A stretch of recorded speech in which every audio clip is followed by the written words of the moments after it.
रुपए की लागत से तैयार हुआ यमुना घाट इस समय अय्याशी का अड्डा बना हुआ है। बता दें कि यमुना घाट पर कोई भी साफ सफाई की व्यवस्था नहीं है। कुंभ मेले के बाद से लोगों ने फिर से वहां अतिक्रमण किया। श्रीधाम वृंदावन में देवरा बाबा की समाधि के सामने ही यमुना पर घाट का निर्माण किया गया है। ये निर्माण ब्रज तीर्थ विकास परिषद के द्वारा करवाया गया था, जिसके लिए कार्यदायी संस्था सिंचाई विभाग को करीब 4 करोड़ रुपए दिए गए थे। सबसे मुख्य बात, उत्तर प्रदेश के मुख्य योगी आदित्यनाथ के द्वारा इस घाट का उद्घाटन भी किया गया था। प्रत्येक 12 वर्ष में श्रीधाम वृंदावन में कुंभ का आयोजन होता है। इसी के मद्देनजर इस घाट का निर्माण कराया गया, लेकिन आजकल ये घाट सुर्खियों में आ रहा है। वजह है यहाँ पर सुरक्षा व्यवस्था का ठप होना। आजकल ये घाट जुआरी शराबी किस्म के लोगों का अड्डा बना हुआ है। प्रकाश की व्यवस्था न होने के कारण अंधेरा होता है। यहाँ ऐसे लोगों का जमावड़ा लग जाता है। हमारे द्वारा जब इस घाट का मुआयना किया गया तो इस घाट पर भयंकर गंदगी दिखाई पड़ी। साथ ही शराब की खाली बोतलें इस बात का सबूत दे रही थी कि घाट अब परिवारी जनों के आने योग्य नहीं रहा। कुंभ के समय प्रशासन द्वारा बड़े बड़े दावे किए जा रहे थे, लेकिन अब वह सभी दावे खोखले साबित हो रहे हैं। अगर सायंकालीन संस्था आरती की बात करें तो कभी कभी देखने को मिलती है। यहाँ एक तरफ इस घाट पर पूजा को लेकर दो पक्ष आपस में लड़ रहे थे, वहीं अब यहाँ पर कोई पूजा करने वाला तक नहीं है। आचार्य बद्रीश ने बताया कि कवाड़ियों की नजर अभी से घाट किनारे लगी स्टील की रेलिंग पर टिकी हुई है। साथ ही कुंभ मेला क्षेत्र पर वहां के रहने वालों के द्वारा अतिक्रमण होना शुरू हो गया है। महंत मोहिनी बिहारी शरण ने बताया, प्रदेश के ऊर्जा मंत्री श्रीकांत शर्मा के द्वारा भी कई बार इस कुंभ मेला क्षेत्र को संरक्षित करने की बात कही गई थी, लेकिन कुंभ के समाप्त होते ही सभी बातें हवा हो गयी। प्रशासन द्वारा खुले हाथों से जनता के धन का दुरुपयोग किया गया है। अगले कुंभ में फिर प्रशासन अतिक्रमण हटाने के नाम पर तरह तरह की बातें करेगा, लेकिन अभी भी ये कुंभ मेला क्षेत्र संरक्षित नहीं किया जाएगा। अब देखना होगा प्रशासन जल्दी इस बारे में कड़े कदम उठाता है या फिर ऐसे ही कुंभकर्णीय नींद सोता रहेगा। पुनीत शुक्ला, वृंदावन समाचार 24। कुंभ को देखते हुए जो वृंदावन में जो विशाल जो घाट बनाए गए और घाटों की आज दुर्दशा वो हो रही है कि ना तो यहाँ सफाई है, ना यहाँ प्रकाश की व्यवस्था है और आपत्तिजनक चीज़ें मिलती हैं। इसके लिए आप जिला प्रशासन और सरकार के लिए क्या करेंगे? देखिए, सही बात तो ये है कि घाट ये बना है और जिस तरीके से बनाया गया है, बिल्कुल हमारी यमुना मैया के गर्भगृह में आके इस घाट का निर्माण किया है, तो निश्चित रूप से ये घाट बहुत लंबे समय तक चलने वाला नहीं है। हम तो पहले दिन से ही सशंकित थे इस घाट को लेकर कि ये घाट बनने के बाद कितने दिन चल पाएगा।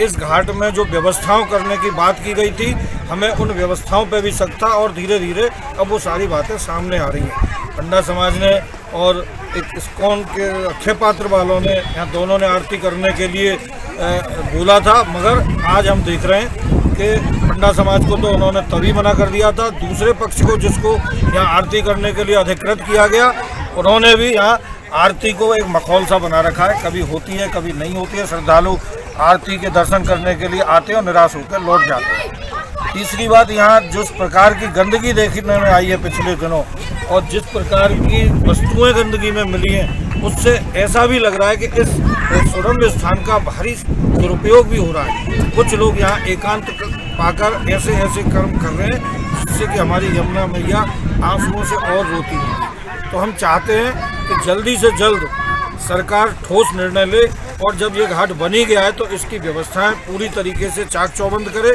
यहाँ पर घाट पे पूरी बिजली की व्यवस्था हो, सफाई की व्यवस्था हो और दूसरी तरफ सरकार का आज भी पैसा पड़ा है जो हमारे यमुना रिवर फ्रंट बनने के लिए, जो कि बहुत आवश्यक था, उस पर सरकार का कोई ध्यान नहीं है। हमारे शैलजाकांत मिश्र जी जब से आए हैं, यमुना रिवर फ्रंट के मामले में उसी दिन से बिल्कुल फुल स्टॉप लग चुका है और किसी भी प्रकार कोई भी उसमें आगे कदम सरकार के नहीं बढ़ रहे।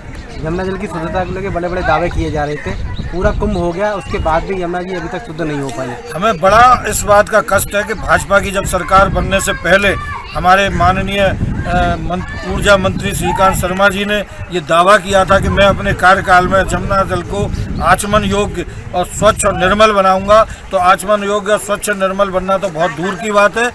आज स्थिति ये है कि पहले तब भी हम लोग प्रयास करके कुछ नालों को रुकवाया करते थे, आज तो खुलेआम पूरी यमुना में इतने नाले गिर रहे हैं, इतनी गंदगी है कि हमें उम्मीद नहीं है कि आने वाले समय में जिस प्रकार की ये अफसरशाही यहाँ मथुरा जिले में चल रही है, ये लोग कभी भी यमुना को शुद्ध होने देंगे। ना तो हमारे राजनीतिक लोगों में इच्छा शक्ति है यमुना को शुद्ध करने की और ना ही यहाँ के अफसर लोग चाहते हैं। हम लोग धर्म रक्षा संघ की ओर से पहले भी प्रयासरत थे और अभी फिर से हम नए सिरे से आंदोलन खड़ा करेंगे। ये कोरोना काल समाप्त होने के बाद यमुना जी की स्वच्छता को, निर्मलता को और अविरलता को लेकर एक नया आंदोलन खड़ा किया जाएगा। भारत जी, लगातार भाजपा द्वारा या श्रीकांत शर्मा जी द्वारा कहा जाता है कि दिल्ली में अपनी सरकार ना होने के कारण वहाँ से दूसरे दल छोड़ा जा रहा है, उसको आप कितना सही मानते हैं? देखिए, एक दूसरे के ऊपर दोषारोपण करना ये उचित नहीं है। ये तो केवल सरकार की अकर्मण्यता की एक बहानेबाजी है। एक तो वृंदावन धाम है, यमुना जी का पवित्र होना चाहिए, लेकिन अरबों रुपया खर्च हो गया। एक पाली बाल था पहले, वो भी बहुत पैसा खाया, उससे भी कहा अब तक यमुना शुद्धिकरण नहीं हुआ। कितना आंदोलन हो, वृंदावन यमुना जी के नाम पर बहुत पैसे आते हैं, बहुत सब खा जाते हैं, चंदा हो ये, लेकिन वृंदावन आज तक यमुना जी शुद्धिकरण नहीं हुआ। नगर निगम आयुक्त से भी कहा, कुंभ के समय सफाई किया। मैं शैलियाकांत से टीवी के माध्यम से नगर आयुक्त को, शासन प्रशासन को ध्यान आकर्षण करना चाहता। अखबार में बार बार निकलता है, आज भी अखबार में पढ़ा, जो काले काले लाल लाल कीड़े फड़ गए हैं। तो जब तक हंसनी से नहीं जल छोड़ा जाएगा, शुद्धिकरण न करे। हमारे यहाँ जनता जलानवी स्वयं सहयोग करे, शासन पर सही से ध्यान दे। जिस घाट को इतने पैसा खर्च किया, 2 महीना में उन्होंने घाट बनवाया, कुंभ क्षेत्र को घोषित कराया, सफाई करा। अब यमुना जी को पूर्ववत स्थिति हो गई है। तो शैलियाकांत जी को भी मैं कहूँगा, न्यायायुक्त को कहूँगा, नगर नियम है, ये सब इस पर ध्यान दें, शासन पर ध्यान दें। अविलंब जो आपके टीवी के माध्यम से आप मोबाइल ने जो दिखाया, उसके गंदगी को देख के मैं भी हताश हूँ। घाटों की सफाई होना चाहिए और गंदगी जो मुर्दे के जैसे आपके मोबाइल में देखा, गंदगी पड़ा हुआ यमुना किनारे, उस गंदगी को सफाई कर गड्ढा खोद के उसमें गड़वा देना चाहिए। और मुर्दे जो होते हैं, कपड़े लत्ते, यमुना जी प्रदूषण, ये भी प्रदूषण होता है। यमुना जी कोई मरे मुर्दे छोड़ देते हैं, ये भी प्रदूषण का होता है। ये तो शासन ही कर सकता है, और शासन जब तक ध्यान नहीं देगा तब कोई शुद्धिकरण होगा नहीं। कोरोना का उसे चला है, क्या नाम है, हरियाणा सरकार इसमें जल्द छुड़वाए, हस्ती कुंड से प्रवाहित हो। जनता भी चाहे मथुरा का हो चाहे वृंदावन का है, जितने यमुना किनारे बसे हुए हैं, उनको कर्तव्य है हर एक नाला को बंद करना चाहिए। देखिए, शासन चाहे मोदी सरकार है चाहे योगी सरकार, कोई पैसा भेजता है, पैसा इधर उधर भर जाता है, सेवा में काम नहीं आता है, केवल दिखावटी होता है। इसलिए शासन प्रशासन इस पर ध्यान दे। और नए आयुक्त हैं, वृंदावन के आयुक्त हैं, तिवारी जी हैं, इस सबको ध्यान देना चाहिए और निरीक्षण करना चाहिए।